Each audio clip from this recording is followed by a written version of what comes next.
Hello बच्चों, देखिए अभी हम लोग झारखंड बोर्ड SA1 एग्ज़ाम यानी अर्धवार्षिक परीक्षा 2024 में क्लास 12 इकोनॉमिक्स में पूछे गए सभी MCQ यानी ऑब्जेक्टिव क्वेश्चन का सही आंसर को देखेंगे, जो आपके इस बार के 2025 JAC board exam class 12 economics यानी अर्थशास्त्र के लिए बहुत ही ज़्यादा महत्वपूर्ण इम्पोर्टेंट रहेगा।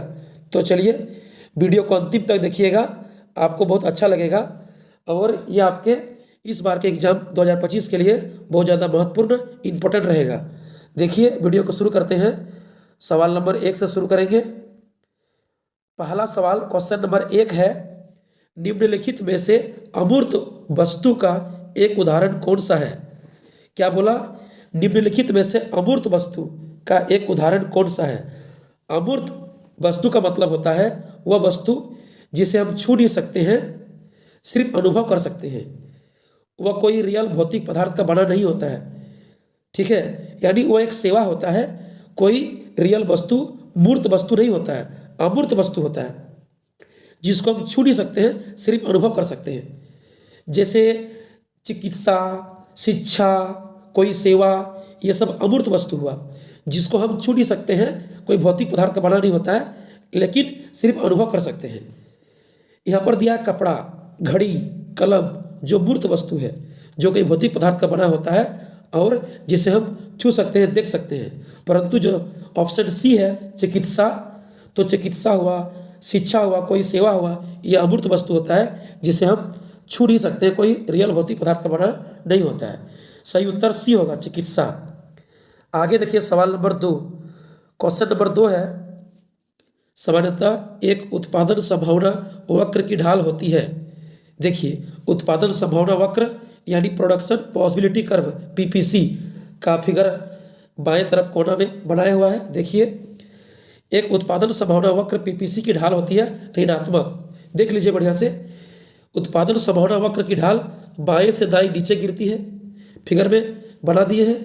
बाएं से दाएं नीचे गिरती है और ऊपर से नीचे गिरती है, ठीक है। बाएं से दाएं ऊपर से नीचे गिरती है, चूंकि गिर रही है इसीलिए ढाल यानी स्लोप नेगेटिव होगी, ऋणात्मक होगी, ठीक है।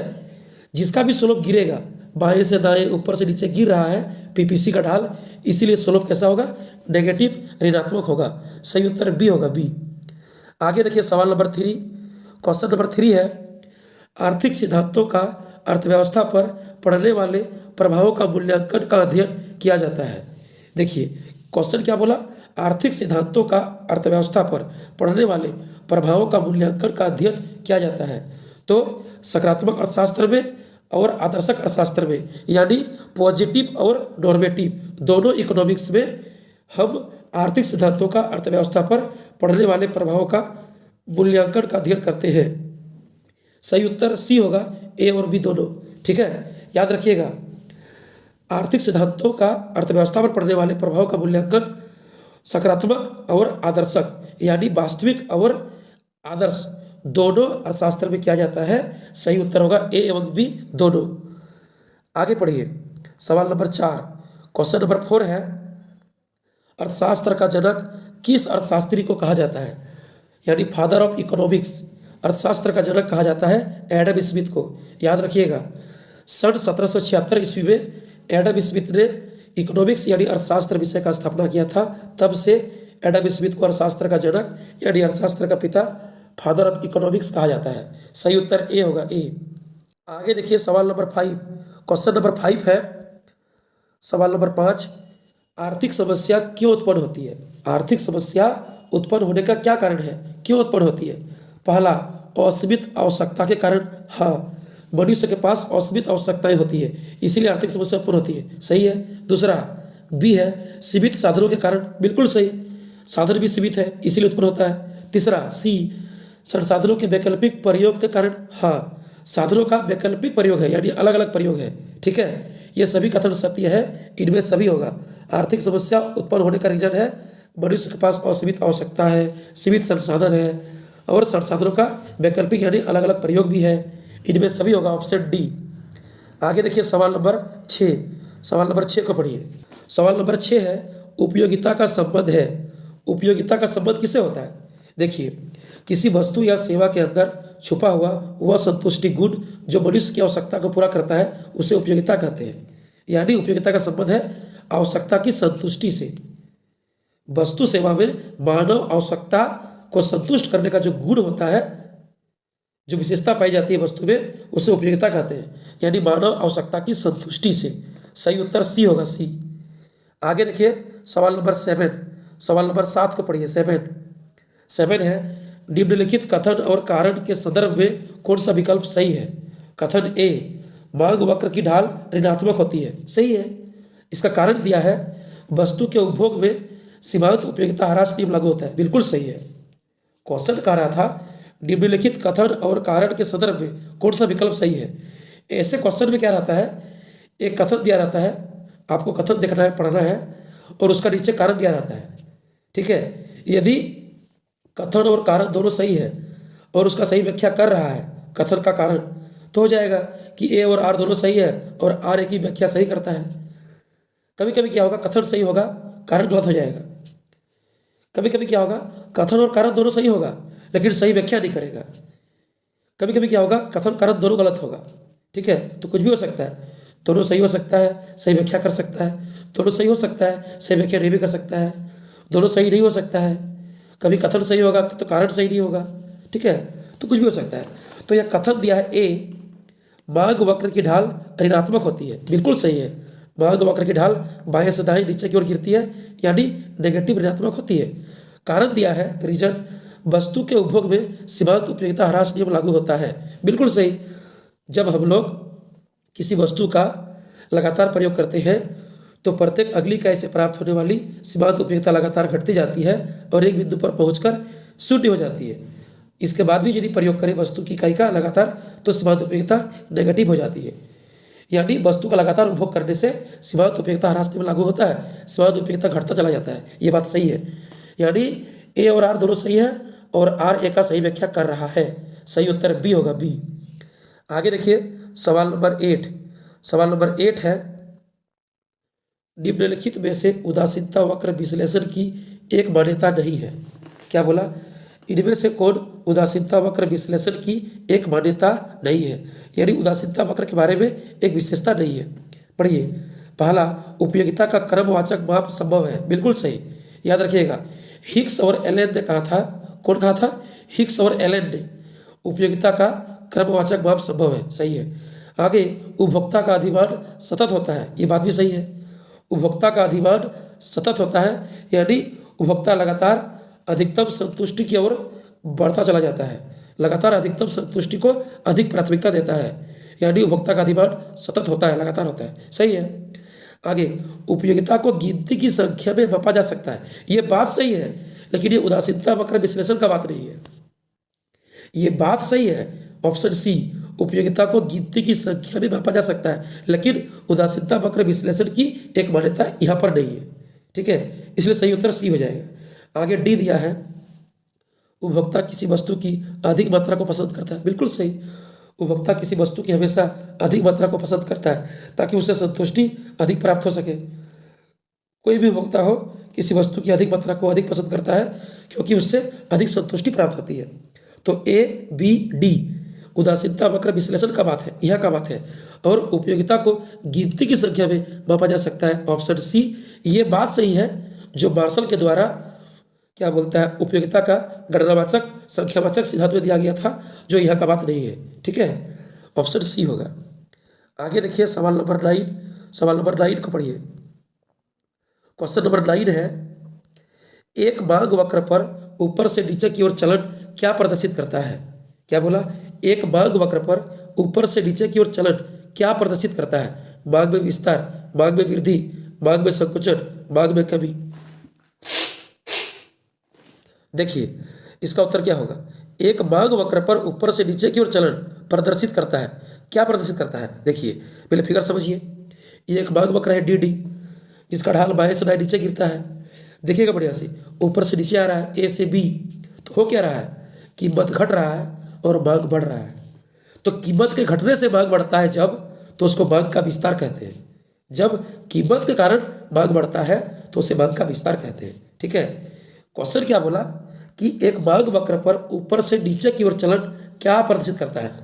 तो हम एक मांग वक्र ले लिए डी डी, जो बाएं से दाएं नीचे की ओर आ रहा है ए से बी, तो हो क्या रहा है, कीमत घट रहा है और मांग बढ़ रहा है। जब कीमत के कारण यानी कीमत के घटने से मांग बढ़ता है तो उसे मांग का विस्तार कहते हैं। ठीक है, सही उत्तर होगा मांग का विस्तार ए। आगे देखिए सवाल नंबर 10। सवाल नंबर 10 को पढ़िए। निम्नलिखित में से पूरक वस्तुओं का एक युग्म कौन सा है। पूरक वस्तु किसे कहते हैं, जिस वस्तु का प्रयोग एक साथ करते हैं। पूरक वस्तु वह वस्तु होता है जिसका प्रयोग हम लोग किसी काम के लिए एक साथ करते हैं। ठीक है, तो ऑप्शन ए दिया चाय और कॉफ़ी। देखिए चाय और कॉफ़ी का प्रयोग एक साथ नहीं करते हैं, चाय और कॉफ़ी का प्रयोग करते हैं अदला बदली में, या तो चाय या तो कॉफ़ी। ये हो जाएगा स्थानापन्न वस्तु, पूरक वस्तु नहीं होगा। आगे दिया है रसगुल्ला गुलाब जामुन, ये भी इसी तरह होगा स्थानापन्न वस्तु, या तो आदमी रसगुल्ला खाता है या तो खाता है गुलाब जामुन, ये पूरक वस्तु नहीं हुआ। आगे दिया है शर्ट और कुर्ता, या तो आदमी शर्ट पहनता है या तो कुर्ता पहनता है। ठीक है, ये भी तो स्थानापन्न वस्तु हुआ। सही उत्तर होगा सी, मोबाइल फोन और सिम। बिना सिम का मोबाइल बेकार है, बिना सिम का मोबाइल बेकार है। तो पूरक वस्तु मतलब जिसका प्रयोग एक साथ करते हैं, तो हो जाएगा मोबाइल फोन और सिम। मोबाइल है तो सिम भरना पड़ेगा, नहीं तो फिर मोबाइल बेकार है, नहीं तो फिर फोन बेकार है। यानी दोनों साथ साथ काम करता है। ठीक है, मोबाइल फोन में सिम भरना पड़ेगा, तब मोबाइल का वैल्यू होगा, तब मोबाइल काम करेगा, तब मोबाइल का हम सही यूज कर पाएंगे। ठीक है, सही उत्तर सी होगा। आगे देखिए सवाल नंबर 11। सवाल नंबर 11 पढ़िए। निम्नलिखित में से किस वक्र की परवत्ता यानी ढाल ऋणात्मक होती है। क्वेश्चन क्या बोला, निम्नलिखित में से किस वक्र की परवत्ता में ढाल होता है ऋणात्मक होती है। ऋणात्मक यानी नेगेटिव होती है। पढ़िए सीमांत उपयोगिता, हाँ सीमांत उपयोगिता का ढाल नेगेटिव होता है। पहले सीमांत उपयोगिता पॉजिटिव होता है, फिर जीरो होता है, फिर नेगेटिव हो जाता है, तो बिल्कुल नेगेटिव होता है। बजट रेखा की ढाल बाएं से दाएं नीचे गिरती है, ये भी सही है। उदासीनता वक्र का भी ढाल बाएं से दाएं नीचे गिरती है, इनमें सभी होगा। सीमांत उपयोगिता, बजट रेखा, उदासीनता वक्र सभी का जो ढाल होता है बाएं से दाएं नीचे गिरती है, और जिसका ढाल गिरेगा उसका ढाल यानी परवत्ता नेगेटिव होगा, ऋणात्मक होगा। इनमें सभी सही उत्तर डी। आगे देखिए सवाल नंबर 12। सवाल नंबर 12 को पढ़िए 12। सवाल नंबर 12 है, निम्नलिखित रेखा चित्र में उपभोक्ता का संतुलन बिंदु कौन सा है। क्या बोला, निम्नलिखित रेखा चित्र में उपभोक्ता का संतुलन बिंदु कौन सा है खोजिए। यानी उपभोक्ता संतुलन कौन बिंदु पर होगा, उपभोक्ता का संतुलन किस बिंदु पर होगा खोजना है। देखिए एक रूल होता है कि उपभोक्ता का संतुलन उस बिंदु पर होता है जहां पर उपभोक्ता का बजट रेखा और उदासीनता वक्र प्रतिच्छेद करता है। ठीक है, उपभोक्ता का संतुलन उस बिंदु पर होता है जहां पर क्या बोलता है, उदासीनता वक्र और बजट रेखा दोनों प्रतिच्छेद करता है। तो सही उत्तर क्यू होगा, उदासीनता वक्र और बजट रेखा दोनों प्रतिच्छेद करता है बिंदु क्यू पर। ठीक है, देखिए फिगर में देखिए, एक है उदासीनता वक्र जो मूल बिंदु की ओर उत्तल है, और एक है बजट रेखा जो स्ट्रेट लाइन है। तो स्ट्रेट लाइन, बजट रेखा और उदासीनता वक्र बिंदु क्यू पर प्रतिशत कर रहा है, संतुलन बिंदु क्यू पर। इनका संतुलन बिंदु होगा क्यू, क्योंकि बिंदु क्यू पर उदासीनता वक्र और बजट रेखा दोनों संतुलन स्थिति में प्रतिशत कर रहा है। सही उत्तर होगा डी यानी क्यू। ठीक है, सही उत्तर क्यू होगा।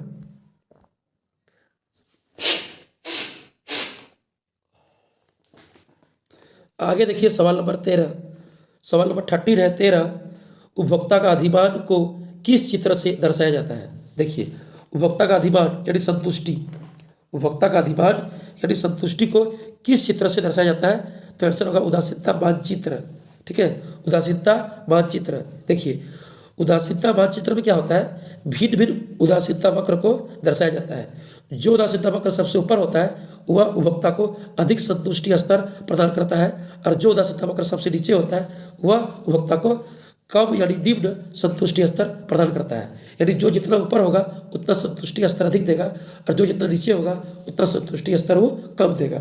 ठीक है, याद रखिएगा उपभोक्ता का अधिमान यानी संतुष्टि को उदासीनता मानचित्र में दर्शाया जाता है, भिन्न भिन्न उदासीनता वक्र को दिखाते हैं। ठीक है, सही उत्तर सी होगा। आगे देखिए सवाल नंबर 14। सवाल नंबर 14 को पढ़िए। मांग की कीमत लोच किस प्रकार का कथन है। हम लोग पढ़े मांग की कीमत लोच होता है मात्रात्मक कथन। ठीक है, मांग की कीमत लोच यानी प्राइस इलास्टिसिटी ऑफ डिमांड होता है क्वांटिटेटिव स्टेटमेंट। मात्रात्मक कथन। ठीक है, क्यों? मांग की कीमत लोच का डेफिनेशन होता है किसी वस्तु की कीमत में परिवर्तन होने से उसकी मांग में परिवर्तन हुए मात्रा को मांग की कीमत लोच कहते हैं। क्या बोला? कोई वस्तु का कीमत में परिवर्तन होने से उसका मांग की मात्रा में कितना परिवर्तन हुआ। ठीक है, यानी उनकी मांग में जितना मात्रा में परिवर्तन हुआ उनको मांग की लोच कहते हैं। इसलिए होगा मात्रात्मक कथन। यानी मांग की कीमत लोच ये बताता है कि कोई वस्तु का कीमत में परिवर्तन होने के चलते उसका मांग की मात्रा में कितना परिवर्तन हुआ, कितना वृद्धि हुआ, कितना कमी हुआ। ठीक है, मात्रात्मक कथन। सही उत्तर ए होगा, ए। आगे देखिए सवाल नंबर 15, 15 पढ़िए। सवाल नंबर 15 है, 15 कहता है निम्नलिखित कथनों में से सही कथन कौन सा है? इनमें से कौन सा कथन सही है, चुनिए। पहला है घटिया वस्तु के लिए मांग वक्र की ढाल धनात्मक होती है। धनात्मक नहीं होती है, ऋणात्मक होती है। घटिया वस्तु के लिए मांग वक्र की ढाल ऋणात्मक होती है क्योंकि उपभोक्ता का आय बढ़ने से इसका मांग घट जाता है और आय घटने से इसका मांग बढ़ जाता है। तो मांग वक्र की ढाल ऋणात्मक होती है, धनात्मक नहीं होती है। ये बात गलत है। सही कौन है, खोजिए। घटिया वस्तु की मांग घटती है जब उपभोक्ता की आय बढ़ती है, बिल्कुल सही। जब उपभोक्ता का आय बढ़ जाता है तो घटिया वस्तु की मांग घट जाती है, बिल्कुल सही बात है। आगे है गिफिट वस्तु के लिए मांग वक्र की ढाल धनात्मक होती है। हाँ, गिफिट वस्तु पर मांग का नियम लागू नहीं होता है, इसीलिए मांग वक्र की ढाल धनात्मक होती है, सही बात। आगे पढ़िए। सामान्यतः चाय की कीमत बढ़ने से चीनी की मांग कम हो जाएगी, बिल्कुल सही। जब चाय का कीमत बढ़ जाएगा तो आदमी चाय प्रयोग कम कर पाएगा, जिसके चलते चीनी का मांग भी कम कर देगा। ठीक है, क्योंकि दोनों पूरक वस्तु है, दोनों का प्रयोग साथ साथ होगा। यदि चाय का कीमत बढ़ जाएगा तो आदमी चाय कम खरीद पाएगा, तो चीनी खरीद के क्या करेगा? गर्म पानी पिएगा। आखिर में उसको चाय पीना है ना, तो चाय का दाम बढ़ जाएगा तो चाय कम खरीद पाएगा, जिसके चलते चीनी भी कम खरीदेगा। बिल्कुल सही बात है। 2, 3, 4 सही है, एक गलत है। ठीक है, 2, 3, 4 सही है, एक नंबर गलत है, एक नंबर। 2, 3, 4 सही है, सही उत्तर डी होगा, डी। आगे देखिए सवाल नंबर 16, सवाल नंबर 16 पढ़िए। 16, एक उत्पादन फलन में उत्पादन किसका फलन होता है? एक उत्पादन फलन में उत्पादन जो है उत्पत्ति के साधनों का होता है फलन। पहले समझिए फलन होता क्या है। फलन मतलब होता है, फंक्शन का अर्थ होता है, फलन मतलब होता है कि जब एक राशि दूसरा पे निर्भर करेगा, डिपेंड होगा, तो वह उसका फंक्शन बन जाएगा। तो बोलिए उत्पादन फलन में उत्पादन किस पे डिपेंड है? कोई वस्तु का कितना उत्पादन होगा वो डिपेंड है उत्पत्ति के साधनों पर। यानी हम कितना लेबर लगाएंगे, कितना लेबर लगाए हैं, कितना कच्चा माल, कितना मशीन लगाए हैं, कितना पूंजी लगाए हैं, उस तरह से ना उत्पादन होगा। तो उत्पादन कितना होगा वह उत्पत्ति के साधनों, लेबर, कच्चा माल, बिल्डिंग, मशीन, पूंजी पर निर्भर है। यानी उत्पादन फलन में उत्पादन उत्पत्ति के साधनों का फंक्शन होगा, उत्पत्ति के साधनों पर निर्भर करता है कि कितना उत्पादन होगा फैक्ट्री में। ठीक है, सही उत्तर सी होगा, सी। आगे देखिए सवाल नंबर 17, 17 पढ़िए। 17 है निम्नलिखित में से किस वक्र का आकार उल्टा यू आकार का होता है? क्या बोला? इनमें से किसका फिगर किस वक्र का आकार उल्टा यू आकार का होता है? देखिए फिगर बना दिए हैं। फिगर देखिए, एक वो है एमपी और वो है एपी, यानी मार्जिनल प्रोडक्ट और एवरेज प्रोडक्ट, औसत उत्पाद और सीमांत उत्पाद, दोनों का फिगर होता है उल्टा यू आकार का। ठीक है, तो सही उत्तर होगा डी, सीमांत उत्पाद। ठीक है, सही उत्तर औसत उत्पाद भी होगा लेकिन यह है नहीं। ठीक है, इसलिए होगा सीमांत उत्पाद। एमपी और एपी यानी एवरेज प्रोडक्ट, मार्जिनल प्रोडक्ट, सीमांत उत्पाद और औसत उत्पाद, दोनों क्या होता है? पहले बढ़ता है, फिर स्थिर होता है, फिर घटता है। क्या बोले? दोनों पहले बढ़ता है, फिर स्थिर होता है, फिर घटता है, इसीलिए ये उल्टा यू आकार का हो जाता है। ठीक है, यू का उल्टा यू आकार का हो जाएगा। ठीक है, कौन कौन? मार्जिनल प्रोडक्ट और एवरेज प्रोडक्ट, औसत उत्पाद, सीमांत उत्पाद। चूंकि औसत उत्पाद नहीं है तो आंसर होगा सीमांत उत्पाद, ऑप्शन डी। आगे बढ़िए सवाल नंबर 18, सवाल नंबर 18 18 है अल्पकालीन उत्पादन फलन का संबंध है। अल्पकालीन उत्पादन फलन का संबंध किससे है? देखिए अल्पकाल में ना पूरा पैमाना परिवर्तन नहीं होता है, क्योंकि अल्पकाल में समय कम होता है तो उत्पत्ति के सभी साधनों को परिवर्तित कर पाना संभव नहीं होता है। यानी उत्पादन प्रक्रिया में कम टाइम में, अल्पकाल में क्या बोलता है, जमीन नहीं बढ़ेगा, जमीन चेंज नहीं होगा, बिल्डिंग चेंज नहीं होगा, मशीन चेंज नहीं होगा। यदि चेंज करना है उत्पादन बढ़ाने के लिए तो हमको कच्चा माल या लेबर चेंज करना पड़ेगा। ठीक है, यानी अल्पकाल में कुछ साधन चेंज होगा, बोलेगा बिल्डिंग हो जाएगा, मशीन हो जाएगा, या क्या बोलते जमीन हो जाएगा, ऐसा नहीं हो सकता। ठीक है, क्योंकि वह स्थिर साधन, उसको चेंज करने का टाइम चाहिए, और हम अल्पकाल में कम टाइम में एक्स्ट्रा लेबर, एक्स्ट्रा कच्चा माल चेंज कर सकते हैं, बढ़ा सकते हैं। यानी पैमाने का प्रतिफल नहीं पाया जाएगा, साधन का प्रतिफल पाया जाएगा, और परिवर्तनशील अनुपात का नियम पाया जाएगा। परिवर्तनशील अनुपात का नियम इसलिए बोला क्योंकि कुछ साधन परिवर्तन होगा और कुछ साधन स्थिर रहेगा, तो सभी साधनों का प्रयोग अनुपात एक जैसा नहीं होगा। जो चेंज हुआ उसका अनुपात ज़्यादा हो गया, जो चेंज नहीं हुआ उसका अनुपात कम ही हुआ। यानी सबका एक समान अनुपात नहीं पाया जाएगा, क्योंकि अल्पकाल है, सब चेंज नहीं होगा, पाया जाएगा परिवर्तनशील अनुपात का नियम। और साधन का प्रतिफल इसीलिए बोला क्योंकि अल्पकाल में पूरा पैमाना में परिवर्तन नहीं होगा, पैमाना का प्रतिफल नहीं पाया जाएगा, तो साधन का प्रतिफल पाया जाएगा। यानी एक दो को साधन में परिवर्तन करके उत्पादन को बढ़ा सकते हैं, नया उत्पादन कर सकते हैं। ठीक है, तो साधन के प्रतिफल और परिवर्तनशील अनुपात का नियम दोनों होगा। ऑप्शन डी, बी एवं सी दोनों। आगे देखिए सवाल नंबर 19, सवाल नंबर 19 पढ़िए 19। समोत उत्पाद वक्र का प्रत्येक बिंदु क्या प्रदर्शित करता है? समोत उत्पाद वक्र होता क्या है? समान उत्पादन करने वाला वक्र को समोत उत्पाद वक्र कहते हैं। ठीक है, जो ये बताता है कि दो साधनों का भिन्न भिन्न संयोग से हम जब एक समान उत्पादन कर सकते हैं तो उस वक्र को कहते हैं समोत उत्पाद वक्र। क्या बोले? देखिए, दो साधन है लेकिन उसका भिन्न भिन्न संयोग है, मतलब भिन्न भिन्न जोड़ा है। कहने का मतलब, मान लीजिए एक जोड़ा है जिसमें लेबर है 4 और पूंजी है 2। दूसरा जोड़ा है जिसमें लेबर है 3 और पूंजी है 3, लेकिन दोनों जोड़ा के द्वारा हम 50 वस्तु उत्पादन कर सकते हैं। क्या बोले? 4 लेबर 2 पूंजी और 3 लेबर 3 पूंजी, 2 गो अलग अलग जोड़ा है, लेकिन दोनों जोड़ा से हम 50 वस्तु का उत्पादन कर सकते हैं। तो इन दोनों जोड़ा का जो वक्र बनेगा इसको कहा जाएगा समोत उत्पाद वक्र। यानी दो साधनों का अलग अलग संयोग से जब क्या बोलता है समान मात्रा का उत्पादन होता है, समान मात्रा में वस्तु का उत्पादन होता है, तो उसे समोत उत्पाद वक्र कहा जाता है। सही उत्तर सी होगा, सी। आगे पढ़िए, आगे होगा आगे देखिए सवाल नंबर 20। आगे है क्वेश्चन नंबर 20 पढ़िए। अल्पकालीन औसत लागत यू आकार के होने का क्या कारण है? अल्पकाल में औसत लागत एवरेज कॉस्ट की रेखा यू आकार की होती है, जिसका कारण क्या है? देखिए, अल्पकाल में लागू होता है परिवर्तनशील अनुपात का नियम। अभी जस्ट बोले हैं, अभी कुछ देर पहले बोले। अल्पकाल में सभी साधन परिवर्तनशील नहीं होता है, क्योंकि समय कम होता है, तो कुछ साधन में हम चेंज कर सकते हैं और कुछ साधन को चेंज नहीं कर सकते हैं। इसलिए सभी साधनों का प्रयोग अनुपात एक जैसा नहीं होता है, किसी का ज़्यादा होता है, किसी का कम होता है, यानी परिवर्तनशील अनुपात पाया जाता है। ठीक है, अल्पकाल में तो होगा आंसर परिवर्तनशील अनुपात का नियम, इसीलिए यू आकार का हो जाता है। ठीक है, सही उत्तर सी होगा, सही उत्तर सी। आगे देखिए सवाल नंबर 21 यानी क्वेश्चन नंबर 21 को पढ़िए। निम्नलिखित में से पूंजीवादी अर्थव्यवस्था की विशेषता कौन सी नहीं है? यानी इनमें से कौन पूंजीवादी अर्थव्यवस्था की एक विशेषता नहीं है, खोजिए। देखिए, पूंजीवादी अर्थव्यवस्था का विशेषता होता है कि इसमें निजी स्वामित्व होता है, यानी प्राइवेट कंपनी होता है, लाभ कमाना मुख्य उद्देश्य होता है, बाजार में बिक्री के लिए उत्पादन किया जाता है, श्रमिकों की सेवा का क्रय विक्रय होता है। ठीक है, आर्थिक स्वतंत्रता पाई जाती है, कंपटीशन होता है। ये सब पूंजीवादी अर्थव्यवस्था का विशेषता है। बोल रहा है क्वेश्चन में इनमें से कौन नहीं है, तो ऑप्शन ए है उत्पादन के साधनों पर निजी स्वामित्व। हाँ, उत्पादन के साधनों पर प्राइवेट कंपनी का हाथ होता है, सही है। आगे बी है जन कल्याण के उद्देश्य से उत्पादन। नहीं, जन कल्याण करना, समाज कल्याण करना पूंजीवादी अर्थव्यवस्था का विशेषता नहीं है। यहाँ पर लाभ कमाना मुख्य उद्देश्य होता है। जन कल्याण के उद्देश्य से उत्पादन, समाज कल्याण करना समाजवादी यानी सरकारी अर्थव्यवस्था का मुख्य उद्देश्य होता है। ठीक है, पूंजीवादी का नहीं।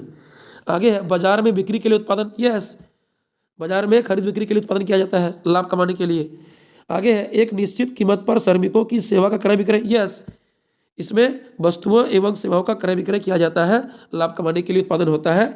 उत्पत्ति के साधनों पर निजी प्राइवेट कंपनी का हाथ होता है। जन कल्याण, समाज कल्याण करना यहाँ पर उद्देश्य नहीं होता है। सही उत्तर बी होगा, बी। आगे देखिए सवाल नंबर 22 है 22। निम्नलिखित में से समष्टि परिवर्त का एक उदाहरण कौन सा है? इनमें से कौन समष्टि अर्थशास्त्र का एक एग्जाम्पल है? ऑप्शन है सीमांत लागत, औसत लागत, मुद्रास्फीति, सीमांत उत्पाद। देखिए, सीमांत लागत, औसत लागत, सीमांत उत्पाद, ये सब हम लोग व्यष्टि अर्थशास्त्र यानी माइक्रो इकोनॉमिक्स में पढ़ते हैं। ठीक है। मुद्रास्फीति जो है, महंगाई, इसको हम लोग समष्टि अर्थशास्त्र में पढ़ते हैं। यानी यहाँ पर समष्टि परिवर्त मतलब समष्टि अर्थशास्त्र का एग्जाम्पल होगा मैक्रो इकोनॉमिक्स का मुद्रास्फीति, जिसको महंगाई कहते हैं।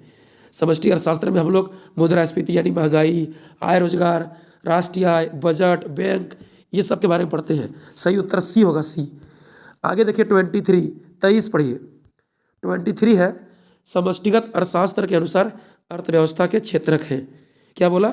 समष्टि अर्थशास्त्र के अनुसार अर्थव्यवस्था के इनमें से कौन सा क्षेत्रक है? फर्म क्षेत्र, हाँ होता है, सरकार क्षेत्र भी होता है, परिवार भी होता है, इनमें सभी। देखिए, परिवार आ गया कृषि में, फर्म आ गया उद्योग में, सरकार आ गया सेवा में, तो इनमें सभी होगा। प्राथमिक, द्वितीयक, तृतीयक, इनमें सभी हो जाएगा। ठीक है। आगे देखिए सवाल नंबर 24 विश्व में सर्वप्रथम किस वर्ष महामंदी आई थी? क्या बोला? विश्व में सर्वप्रथम कौन सा साल में महामंदी आया था? तो 1929 में। याद रखिएगा, 1929-30 में महामंदी आया था। 1929 के अंतिम में, यानी 1929-30 में आया था, जो 1933 तक चला था। ठीक है, 1929 से 1933 तक। सही उत्तर डी होगा। आगे देखिए सवाल नंबर 25 निम्नलिखित में से टिकाऊ उपभोक्ता वस्तु का एक उदाहरण कौन सा है? क्या बोला? इनमें से कौन टिकाऊ उपभोक्ता वस्तु का एक एग्जाम्पल है? टिकाऊ भी है और उपभोक्ता वस्तु भी है। टिकाऊ माने टिकेगा, और उपभोक्ता वस्तु मतलब जिसका प्रयोग उपभोक्ता अंतिम रूप में करता है, जिससे कोई नया वस्तु का उत्पादन नहीं होता है। ठीक है। ऑप्शन देखिए, टमाटर। टमाटर उपभोक्ता वस्तु है, उपभोक्ता प्रयोग करता है, लेकिन टिकाऊ नहीं है। मशीन, देखिए मशीन टिकाऊ है लेकिन उपभोक्ता वस्तु नहीं है, पूंजीगत वस्तु है, क्योंकि मशीन का प्रयोग उत्पादन क्षेत्र में किया जाता है पूंजीगत वस्तु के रूप में। ठीक है। आगे है ब्रेड। ब्रेड उपभोक्ता है, उपभोक्ता के लिए वस्तु है, लेकिन टिकाऊ नहीं है। आगे सी है टेलीविजन सेट। देखिए, यानी टीवी सेट। टेलीविजन सेट मतलब टीवी सेट, तो आदमी टीवी देखता है, तो वह उपभोक्ता वस्तु हो गया और टिकाऊ भी है। टेलीविजन सेट यानी टीवी, सीडी, ये सब हो गया। इन्वर्टर, तो ये सब उपभोक्ता वस्तु भी है और टिकाऊ भी है। इससे कोई नया वस्तु बनता भी नहीं है, उपभोक्ता प्रयोग करता है और टिकता भी है। सही उत्तर सी होगा। आगे देखिए 26 यानी 26 को देखिए। 26 में क्वेश्चन दिया है, निम्नलिखित में कौन सा कथन सत्य है? इनमें से कौन सा कथन सही है, खोजिए। यहाँ पर आपको सकल निवेश और निवल निवेश से क्वेश्चन दिया है। ठीक है, कि निवल निवेश और सकल निवेश में क्या संबंध है। निवल निवेश का मतलब होता है शुद्ध निवेश, और सकल निवेश का मतलब होता है कुल निवेश, टोटल निवेश। ठीक है। मूल्यह्रास का मतलब होता है कि हम पहले कोई मशीन या इन्वर्टर खरीदे थे 50,000 रुपया में, उसका लगातार प्रयोग करते गए, तो प्रयोग करने के दौरान उसका कुछ पार्ट टूटा फूटा, कुछ पार्ट क्षय हुआ। अब जो उसको हम बेचेंगे या अब जो उसका उत्पादन करने का क्षमता होगा वह उतना नहीं होगा, यानी उसमें कुछ ह्रास हो गया, उसमें कुछ घिसावट हो गया, घिसते घिसते यूज करते करते क्षय हो गया, उसको मूल्यह्रास कहते हैं। तो पहली बार में हम 50,000 रुपया लगाए थे, वो सकल निवेश था, और मान के चलिए उसका 10,000 रुपया वैल्यू घट गया, उसमें कोई पार्ट टूट फूट हो गया, तो वो मूल्यह्रास हो गया। अब जो बचा 40,000 रुपया उसका वैल्यू, वो हो गया आपका शुद्ध निवेश यानी निवल निवेश। तो बोलिए शुद्ध निवेश, निवल निवेश क्या होता है? सकल निवेश माइनस मूल्यह्रास होता है। सही उत्तर डी होगा, डी। ठीक है। शुद्ध निवेश मतलब अभी आपका टोटल कितना बचा हुआ है। ठीक है। और सकल निवेश मतलब पहली बार में आप प्रारंभ में कितना कुल निवेश किए थे, सकल निवेश किए थे। और मूल्यह्रास मतलब उसमें कितना घिसावट हुआ, कितना भाग उसका क्षय हुआ, कितना मूल्य में कमी हुआ, मूल्य का ह्रास हुआ, उसको माइनस कर दीजिए। तो शुद्ध निवेश यानी निवल निवेश, निवल को शुद्ध कहते हैं, बराबर होता है सकल निवेश माइनस मूल्यह्रास। सही उत्तर डी होगा, डी। आगे देखिए 27 पढ़िए। 27 है 27, राष्ट्रीय आय की गणना की किस विधि में अंतिम वस्तुओं एवं सेवाओं के मौद्रिक मूल्य को जोड़ा जाता है? उत्पादन विधि में। देखिए राष्ट्रीय आय को मापने का 3 विधि होता है, आय विधि, व्यय विधि, उत्पादन विधि। ठीक है। इनमें से उत्पादन विधि में यानी उत्पाद विधि में क्या करते हैं हम लोग? एक लेखा वर्ष में किसी देश की घरेलू सीमा में उपस्थित सभी उत्पादकों द्वारा उत्पादित अंतिम वस्तुओं एवं सेवाओं के मौद्रिक बाजार मूल्य के जोड़ को जीडीपी यानी सकल घरेलू उत्पाद कहते हैं। ठीक है। तो उत्पाद विधि में राष्ट्रीय आय का गणना करते समय अंतिम वस्तुओं एवं सेवाओं के मौद्रिक मूल्य को यानी बाजार मूल्य को जोड़ा जाता है उत्पाद विधि में। सही उत्तर सी होगा। आगे देखिए 28 पढ़िए। अवितरित लाभ किस आय का हिस्सा नहीं होता है? क्या बोला? अवितरित लाभ, वैसा लाभ जिसको हम वितरण नहीं कर सकते हैं उसको बोलेंगे अवितरित लाभ। तो बोलिए, व्यक्तिगत आय को आप वितरण कीजिएगा। व्यक्तिगत आय क्या होता है? एक व्यक्ति कहीं काम करके जो आय प्राप्त करता है उसको व्यक्तिगत आय कहते हैं। उसका जो लाभ होगा कहीं वितरण होगा, वो तो पहले से व्यक्तिगत है। अरे व्यक्तिगत माने पर्सनल। यदि किसी व्यक्ति का व्यक्तिगत आय है, व्यक्तिगत लाभ है, उसका वितरण होगा। बोलिए, तो अवितरित लाभ किस आय का हिस्सा नहीं होता है? इसका मतलब व्यक्तिगत आय, क्योंकि व्यक्तिगत आय में क्या बोलता है, लाभ का वितरण नहीं होता है। ठीक है, जो लाभ होगा, जो आय होगा, पर्सनल होगा, खुद का होगा, एक व्यक्ति का होगा। सही उत्तर डी होगा, डी। आगे देखिए सवाल नंबर 29 पढ़िए। 29, निम्नलिखित में से उत्पादन के किस कारक के परिश्रमी को ब्याज कहा जाता है? क्या बोला? इनमें से निम्नलिखित में से उत्पादन के किस साधन, कारक माने साधन होता है, के परिश्रमी को ब्याज कहा जाता है? देखिए, उत्पादन के 4 कारक होते हैं, 4 साधन होते हैं। कारक माने साधन कौन कौन से होते हैं? एक होता है भूमि, दूसरा श्रमिक, तीसरा पूंजी, चौथा साहसी। तो प्रत्येक कारक को यानी साधन को अपने काम के बदले कुछ पारिश्रमिक मिलता है। जैसे कोई जमीन देगा, भूमि देगा तो उसको लगान देंगे, किराया देंगे। कोई श्रमिक के रूप में काम करेगा, लेबर के रूप में, तो उसको मजदूरी देंगे। कोई पूंजी देगा तो उसको ब्याज देंगे। कोई उत्पादन में साहस किया, माने मालिक बना, उसको लाभ मिलेगा। तो उत्पादन के 4 साधन हैं, भूमि, श्रमिक, पूंजी, साहसी। भूमि देने वाला को लगान किराया मिलता है, श्रमिक को मजदूरी मिलता है, पूंजी देने वाला को ब्याज मिलता है, और साहसी यानी मालिक को लाभ मिलता है। तो क्वेश्चन था किस कारक यानी साधन के परिश्रमिक को ब्याज कहते हैं? तो पूंजी। बैंक से या महाजन से जो पूंजी उधार लेते हैं उसके बदले आपको ब्याज देना पड़ता है, उसको ब्याज मिलता है। ठीक है, सही उत्तर सी होगा, सी। आगे देखिए 30, क्वेश्चन नंबर 30 पढ़िए। 30, जीडीपी कल्याण का सही मापक नहीं हो सकता क्योंकि? जीडीपी जो है वो कल्याण का सही मापक नहीं हो सकता है क्योंकि जीडीपी आय वितरण को नहीं बताता है। ठीक है, इसमें गैर मौद्रिक विनिमय शामिल नहीं होता है। इसमें बाह्य कारण को यानी बाह्य कारक को शामिल नहीं किया जाता है। इनमें सभी होगा, सही उत्तर इनमें सभी होगा। तो बोलिएगा कल्याण का सही सूचक कौन है, कल्याण का सही मापक कौन है? तो जीएनपी है। सकल राष्ट्रीय उत्पाद होगा, सकल घरेलू उत्पाद नहीं होगा, क्योंकि घरेलू में राष्ट्रीय क्षेत्र का विदेशी साधन आय शामिल नहीं होता है। ठीक है, जीडीपी में राष्ट्रीय क्षेत्र का विदेशी साधन आय शामिल नहीं होता है, वो जीएनपी में होता है। तो जीएनपी कल्याण का मापक होगा, कल्याण का सही सूचक होगा, जीडीपी नहीं होगा, क्योंकि ये आय वितरण को नहीं बताएगा, इसमें गैर मौद्रिक विनिमय शामिल नहीं होगा, इसमें बाह्य कारण यानी विदेशी साधन आय शामिल नहीं होगा, इनमें सभी होगा। आगे देखिए सवाल नंबर 31, 31 पढ़िए। 31 है, मूल्य वृद्धि क्या है? बोलिए, मूल्य वृद्धि किसको बोलते हैं? मूल्य वृद्धि का अर्थ क्या होता है? देखिए, गेहूं हो गया आपका मध्यवर्ती वस्तु। आप गेहूं से आटा बनाए और आटा से रोटी बनाए, रोटी बना के बेचें, तो रोटी बना के बेच के जो प्राप्त हुआ और जो गेहूं मध्यवर्ती वस्तु का मूल्य था, लागत था, उसका अंतर का नाम है मूल्य वृद्धि।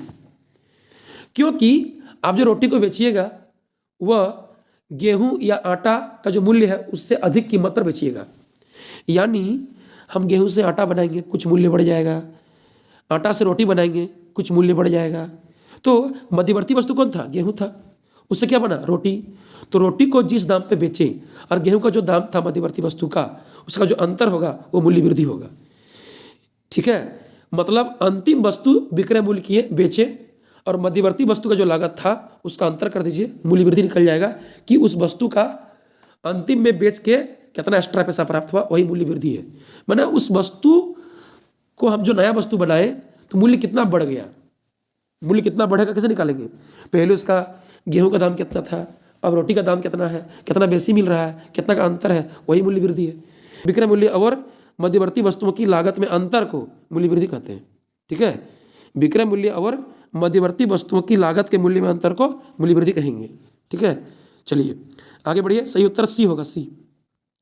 आगे है 32 है। 32, हस्तांतरण भुगतान किस आय का एक हिस्सा है? देखिए, हस्तांतरण भुगतान होता क्या है?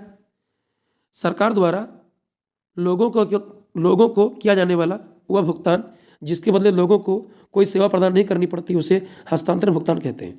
यानी वृद्धा पेंशन, छात्रवृत्ति, मैया सम्मान योजना का पैसा, ये सब के लिए आदमी को बदले में सरकार को कोई सेवा प्रदान करना नहीं पड़ता है। ठीक है, यानी मुफ्त मिलता है, फ्री मिलता है सरकार द्वारा। लोगों को, सरकार को कोई सेवा प्रदान करना नहीं पड़ता है, यानी उत्पादन प्रक्रिया में बिना योगदान दिए, बिना कुछ किए ये सब फ्री वृद्धा पेंशन, मैया सम्मान पैसा, छात्रवृत्ति मिलता है। ये क्या है? ये निजी आय है, एक प्राइवेट इनकम है। ये तो जीडीपी एनडीपी राष्ट्र में शामिल नहीं होगा क्योंकि ये कमाई करके प्राप्त नहीं हुआ है। जीडीपी, जीएनपी, एनडीपी, राष्ट्रीय आय, ये सब में वही आय शामिल होगा जो व्यक्ति अपना कुछ काम करके, रोजगार करके प्राप्त करता है। ठीक है, और निजी आय में क्या होगा? निजी आय में ये सब आपका हस्तांतरण भुगतान शामिल होगा, गिफ्ट शामिल होगा। ये सरकार द्वारा दिया गया गिफ्ट है। ये सब जो मिलता है फ्री पैसा, किसान पैसा, वृद्धा पेंशन, विधवा पेंशन, ठीक है, मैया सम्मान पैसा, ये सब फ्री मिलता है, बिना कुछ किए मिलता है। ठीक है, बिना कोई सेवा प्रदान किए लोगों को फ्री मिलता है सरकार द्वारा। तो ये सब निजी आय होगा, प्राइवेट इनकम होगा, जीडीपी जीएनपी में शामिल नहीं होगा। सही उत्तर सी होगा। आगे देखिए सवाल नंबर 33 पढ़िए। 33 है कि निम्नलिखित में से कौन सा कथन सत्य है? इनमें से कौन सा कथन सत्य है खोजिए। पहला है शुद्ध घरेलू उत्पाद बराबर सकल घरेलू उत्पाद प्लस मूल्यह्रास। नहीं, प्लस नहीं होगा, माइनस होगा। शुद्ध घरेलू उत्पाद निकालना है आपको तो सकल घरेलू उत्पाद में आपको मूल्यह्रास माइनस करना पड़ेगा। अभी आपको जस्ट बोले थे कि मूल्यह्रास को माइनस कीजिएगा सकल में, तब शुद्ध निकलेगा। ये गलत है। आगे ऑप्शन बी है साधन लागत पर सकल घरेलू उत्पाद निकालेंगे तो बाजार कीमत पर सकल घरेलू उत्पाद में शुद्ध और प्रत्यक्ष कर माइनस करेंगे तो निकल जाएगा। हाँ, बिल्कुल सही है। जीडीपी एट एफसी निकालना है तो जीडीपी एट एमपी में टैक्स को माइनस कीजिए, आपका एफसी निकल जाएगा। देखिए, फैक्ट्री में टैक्स शामिल नहीं होता है, तो मार्केट प्राइस में जब टैक्स को हम घटा देंगे, शुद्ध और प्रत्यक्ष कर को, नेट इनडायरेक्ट टैक्स को, तो जीडीपी एट एफसी निकल जाएगा। ठीक है, ये सही है। आगे देखिए राष्ट्रीय आय। राष्ट्रीय आय शुद्ध राष्ट्रीय उत्पाद को कहते हैं, लेकिन साधन लागत पर यहाँ पर स्पष्ट नहीं किया है। ठीक है, ऑप्शन सी सही होता जब बोलता राष्ट्रीय आय बराबर साधन लागत पर शुद्ध राष्ट्रीय उत्पाद, तब सही होता है। अभी गलत है। हम डायरेक्टली शुद्ध राष्ट्रीय उत्पाद नहीं कह सकते हैं क्योंकि वो बाजार कीमत पर भी होता है। ऑप्शन डी है सकल घरेलू उत्पाद बराबर शुद्ध घरेलू उत्पाद माइनस मूल्यह्रास। नहीं, सकल निकालने के लिए शुद्ध में मूल्यह्रास को जोड़ते हैं। सकल निकालने के लिए शुद्ध में मूल्यह्रास को जोड़ते हैं, माइनस नहीं करते हैं। ये भी गलत है। तो सही उत्तर बी है, सही उत्तर बी। आगे देखिए सवाल नंबर 34 पढ़िए। 34 बोल रहा है सकल घरेलू उत्पाद से संबंधित सर्वसमीका I-S प्लस G-T बराबर M-X में G-T क्या दर्शाता है? पहले इसका मतलब समझिए। देखिए, I माने हो गया इन्वेस्ट यानी निवेश, S माने सेविंग यानी बचत, G माने गवर्नमेंट एक्सपेंडिचर यानी सरकारी व्यय, T माने टैक्स, M माने हो गया इम्पोर्ट यानी आयात, X माने एक्सपोर्ट यानी निर्यात। ये सब है। में G-T क्या दर्शाता है? तो G क्या है? सार्वजनिक व्यय, और T क्या है? टैक्स। तो सोचिए, पहले G है बाद में T है, यानी पहले सरकार सार्वजनिक व्यय, सरकारी व्यय, गवर्नमेंट खर्च ज़्यादा किया है, और T बाद में यानी टैक्स कम है। तो सोचिए, जब गवर्नमेंट खर्च अधिक करेगी और उसको टैक्स प्राप्त कम होगी, तब सरकार को बजट में घाटा होगा। तब सरकार का बजट में क्या होगा? घाटा हो जाएगा। ठीक है, गवर्नमेंट खर्च ज़्यादा है और टैक्स कम है, तब न G पहले या T बाद में है, तो सरकार को बजट में घाटा हो जाएगा। सही उत्तर बी होगा, बजटीय घाटा। आगे पढ़िए 35 पढ़िए। राष्ट्रीय आय की गणना में किस मद को शामिल किया जाता है? अभी आपको बोले हैं राष्ट्रीय आय में वो चीज़ शामिल होगा जो लोगों द्वारा उत्पादन प्रक्रिया में योगदान दे के प्राप्त होगा। यानी लोग अपना आय रोजगार करके जो प्राप्त करता है उसी को राष्ट्रीय आय में शामिल किया जाता है, बाकी नहीं। बोलिए, वृद्धा पेंशन सरकार द्वारा फ्री मिलता है, इसके लिए थोड़े कुछ काम करना पड़ता है। बेरोजगारी भत्ता ये भी फ्री मिलता है।